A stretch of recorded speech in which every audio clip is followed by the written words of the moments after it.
Donc un accompagnement technique, soit un soutien lié à l'expertise des Nations Unies.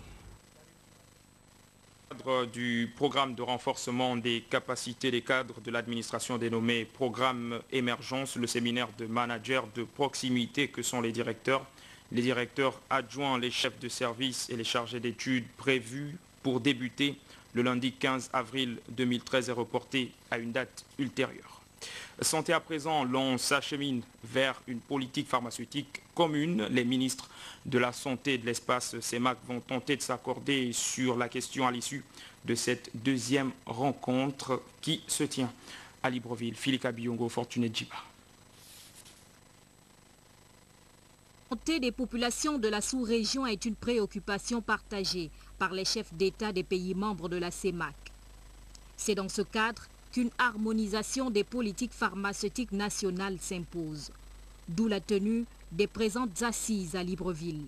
La politique pharmaceutique des médicaments est un maillon essentiel de notre système de soins en ce qu'elle vise à mettre à la disposition de l'ensemble de la population des produits pharmaceutiques sûrs, efficaces, de bonne qualité et surtout à coût abordable.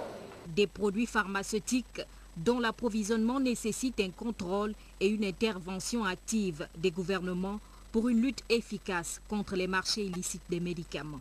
Par sa gravité, une telle situation a motivé l'adoption par l'Assemblée mondiale de la résolution WHA 65.19 qui demande la création d'un nouveau mécanisme des États membres pour combattre les produits médicaux de qualité inférieure, faux, faussement étiquetés, falsifiés ou contrefaits. À l'instar de la grande majorité des pays africains concernés par cette question, la problématique de l'accès aux médicaments est une question que nous devons résoudre en mutualisant nos compétences. En rappelant l'engagement des chefs d'État de la CEMAC à œuvrer ensemble pour une amélioration de l'état de santé global de leur population, le Premier ministre s'est réjoui du travail abattu. On peut donc se réjouir aujourd'hui qu'après plusieurs rencontres de haut niveau et des réunions thématiques depuis 2005, nous disposions enfin d'un projet de politique pharmaceutique commune des pays de la zone CEMAC et de référentiels en vue de sa mise en œuvre. L'initiative d'une harmonisation de la réglementation pharmaceutique en Afrique centrale est donc salutaire pour les populations des pays de la zone CEMAC. En vue du passage à la budgétisation par objectif de programme au 1er janvier 2015 et dans le cadre de la préparation de la loi de finances 2014, le ministère du Budget, des Comptes publics et de la fonction publique organise les conférences budgétaires d'économie structurelle et de performance du 15 au 19 avril 2013 à l'Institut de l'économie et des finances à partir de 8h30. Sont conviés à cette rencontre les secrétaires généraux, les responsables de programme et les préfigurateurs, les secrétaires ensembliers, les directeurs généraux de l'administration centrale, les directeurs centraux des affaires financières. La deuxième promotion de l'école d'état-major de Libreville, cet établissement à vocation militaire dont la sous-région vient d'être baptisée Alassane Dramane Ouattara, le président de Côte d'Ivoire. On regarde.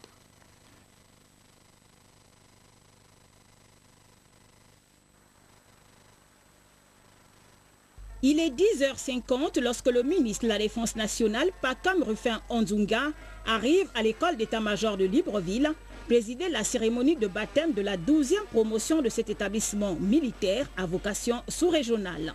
Composé de 59 officiers stagiaires, les éléments de cette promotion ont choisi pour parrain le nom de la 12e promotion de l'école d'état-major de Libreville est promotion Alassane Ouattara.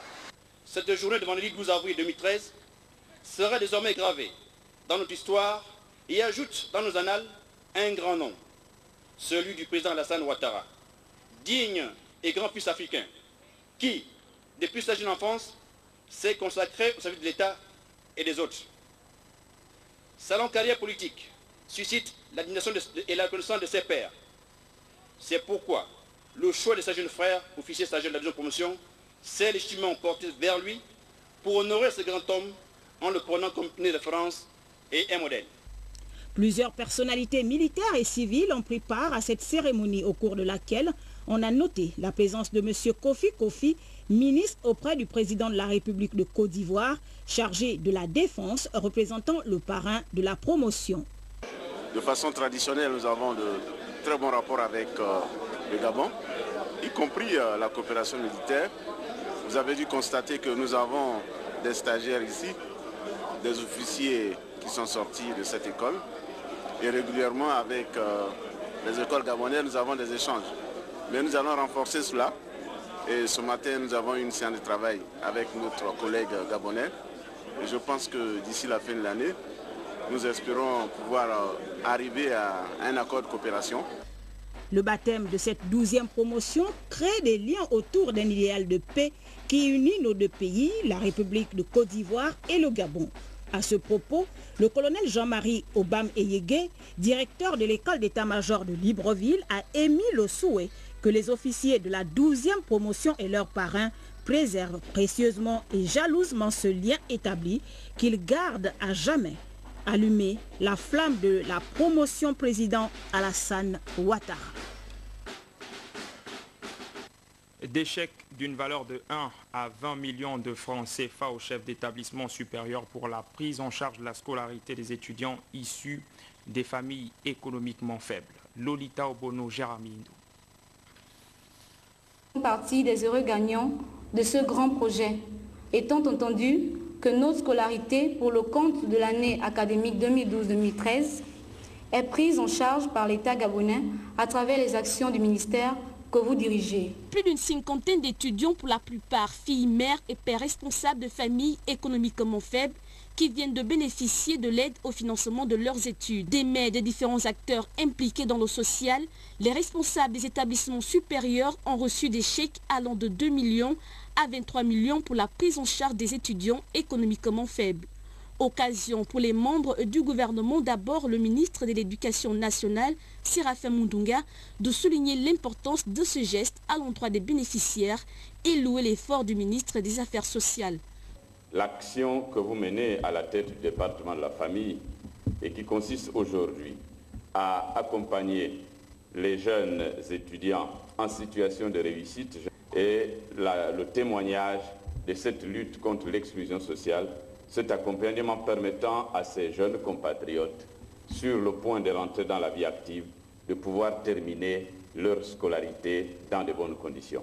Autour du ministre de la Famille et des Affaires sociales, Honorine Zebitege, de reconnaître l'abnégation de ces étudiants. En réalisant votre projet, c'est-à-dire achever un des cycles de l'enseignement supérieur, et ce dans des conditions sociales difficiles, vous avez donc relevé un défi de maturité et de prise de conscience de vos potentialités intellectuelles qui constituent la voie royale à même de faire changer votre statut dans la société. Vous avez appliqué la recommandation divine suivante. Tout m'est permis, mais tout n'est pas utile. Rappelons que l'aboutissement de cette démarche rentre dans le cadre des politiques sociales, en l'occurrence la solidarité agissante au profit des compatriotes en difficulté prônée par les autorités compétentes. Le Parlement gabonais, en collaboration avec l'Assemblée parlementaire de la francophonie, organise la session de restitution des travaux de la 4e session ordinaire du Parlement gabonais des jeunes. Et pour mieux comprendre les enjeux des dits travaux, Henri Nestor Ndjavé plante le décor. Ce peut être pédagogique, mais également une belle plateforme dynamique d'échange et de partage, parce que permettant aux parlementaires juniors de se mettre en évidence face à leurs camarades, les lycées et collèges. Placée sous le haut patronage du président de l'Assemblée nationale, cette session de restitution des travaux, la 4e session ordinaire du Parlement des jeunes, se tient au même moment sur l'ensemble des 9 chefs-lieux de province. Le samedi 13, nous allons avoir effectivement cette restitution des travaux dans les 9 provinces du Gabon. En plus, tout. Donc, ces parlementaires juniors vont faire la restitution des travaux. Ils seront interrogés par les collègues qui vont poser des questions sur le déroulement des travaux. Ces derniers auront le devoir de donner le maximum d'explications pour que les autres puissent être édifiés quant à la tenue des travaux et au déroulement de ceux-ci. Donc ils seront encadrés pour ce faire par des parlementaires seniors et par les fonctionnaires du Parlement. Parmi donc les thématiques débattues au Palais Léomba l'année dernière, aussi bien en commission qu'en plénière et qui feront l'objet de cette restitution, l'on peut citer entre autres le Gabon vert dans le processus de l'émergence, la diversité linguistique et le défi de la coexistence avec les autres langues au Gabon, le fait majoritaire et la qualité des lois votées, élections et démocratie. D'où cet appel de la coordonnatrice déléguée. Tout simplement dire aux jeunes des différentes provinces d'être là nombreux, de soutenir les parlementaires juniors et de les accompagner dans cette activité qu'ils font parce qu'en fait, il s'agit pour eux déjà de s'initier à la gestion de la vie publique. Parce que ce sont eux les Gabonais de demain et ce sont eux qui vont prendre la relève. Donc pour nous, c'est vraiment beaucoup de joie que ces derniers soient très responsables et qu'ils y participent avec beaucoup d'engouement. C'est donc bien ce samedi 13 avril 2013 que s'ouvre dans l'ensemble des chefs-lieux de province la session de restitution des travaux de la 4e session ordinaire du Parlement des jeunes. Justement, en rapport avec cette actualité, le président de l'Assemblée nationale informe les honorables députés que le Parlement gabonais des jeunes tiendra demain, samedi 13 avril 2013, dès 9h, une session de restitution des travaux à l'endroit de leurs condisciples et de la classe politique. À cet effet, les honorables députés présents à Libreville sont priés de bien vouloir honorer de leur présence à cette session d'encadrement des jeunes. Dans le cadre de ces missions régaliennes, Sidonie Flore Oué, le procureur de la République, vient de procéder à un contrôle routier et au cours de cette opération, plusieurs usagers de la route ont été interpellés pour divers cas de violation du code de la route. On regarde. Il est 4 heures du matin, nous sommes sur la route à l'entrée de la commune de Ntoum, dans le département du Komo-Monda.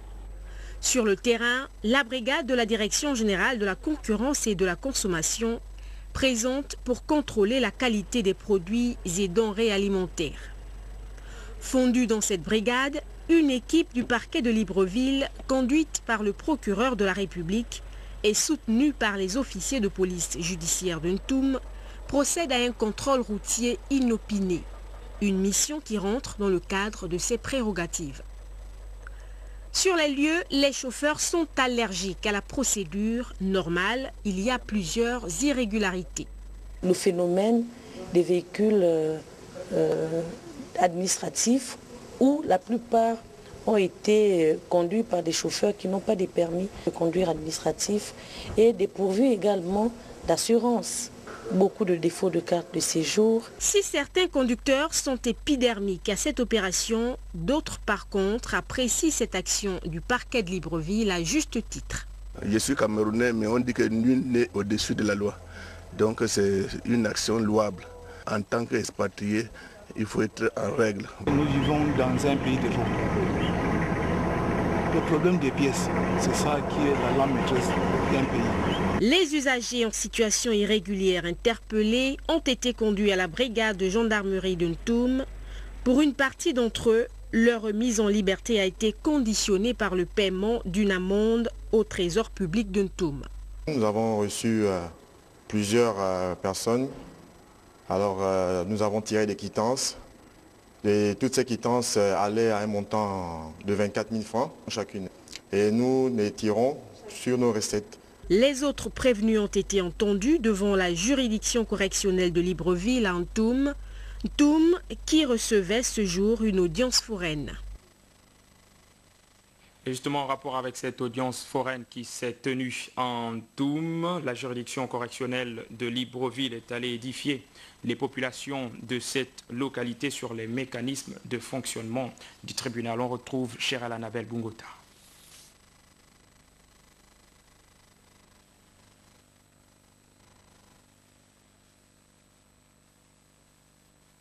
Est présenté par le ministère public.